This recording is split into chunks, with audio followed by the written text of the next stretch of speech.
And ఇప్పుడు జూబ్లీస్ గురించి మాట్లాడుకుంటే బీఆర్ఎస్ ఓడిపోవడానికి కారణాలు ఏంటంటే ఏం చెప్తారు మీరు? బీఆర్ఎస్ పార్టీ నాయకురాలుగా చెప్పాలంటే అందరూ చెప్పే మాటే రిగ్గింగ్ జరగడం వల్ల, ఓటర్ రిగ్గింగ్ జరగడం వల్ల కాంగ్రెస్ పార్టీ దాన్ని బాగా అడ్వాంటేజ్ తీసుకుని ఫేక్ ఓట్లని కూడా వేయించుకున్నారు. దానికి సంబంధించిన విషయాలు మీడియాలో అనేకం బయటికి వచ్చాయి. అంటే ఓటర్స్ ఐడి కార్డ్స్ అనేకం పట్టుబడ్డాయి, ఫేక్ ఓటర్ ఐడి కార్డ్స్ అనేకం పట్టుబడ్డాయి. ఆ రోజుకి కార్డు ఇచ్చి ఇంకా కొంత మీడియాలో అండర్ ఏజ్ పిల్లలతో కూడా, మైనర్ పిల్లలతో కూడా ఓట్లు వేయించిన సందర్భాలు, వాళ్ళు ఓట్లు వేయిస్తుంటే పోలీసు వాళ్ళ దగ్గరుండి వాళ్ళని పోలింగ్ బూత్లోకి అలో చేయడం కూడా చూసాం.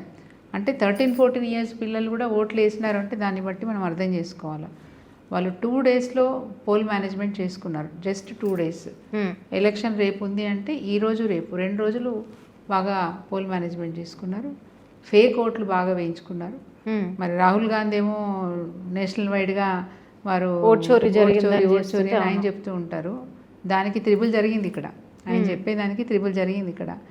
ఓటర్ లిస్ట్లో కొన్ని ఫేక్ ఓట్లు ఉన్నాయని ముందుగానే చెప్పడం జరిగింది. ఆ ఫేక్ ఓట్లు కాకుండా కొత్తగా ఇంకా ఓటర్ ఐడి కార్డ్స్ తీసుకొచ్చి వాళ్ళు వేయించుకోవడం, రిగ్గింగ్ చేయడం అనేది చాలా బాజాప్తా చేసినారు వాళ్ళు.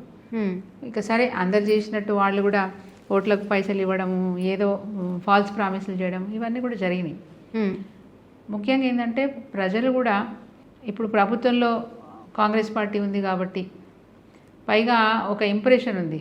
క్యారెక్టర్ గురించి నేను మాట్లాడాను కానీ ఒక ఇంప్రెషన్ అయితే ఉంది. వీళ్ళతో గొడవ ఎందుకు, కాంగ్రెస్ క్యాండిడేట్తో గొడవ ఎందుకు, ఓకే రేపు ఎటుపై ఎటు వస్తుందో మనకి ఎందుకు, అంటే ప్రత్యేకంగా జూబ్లీస్ దాని నేను ప్రత్యేకంగా జూబ్లీస్లో ఎటుపై ఎటు వస్తుంది మనకి ఎందుకు, గవర్నమెంట్లో కాంగ్రెస్ ఉంది, పైగా క్యాండిడేట్ కూడా వాళ్ళతో మనం పెట్టుకోలేము, మనతో కాదు అనే ఒక ఒపీనియన్తో కూడా ఓట్లు అట్టేశారని నేను అనుకుంటున్నాను.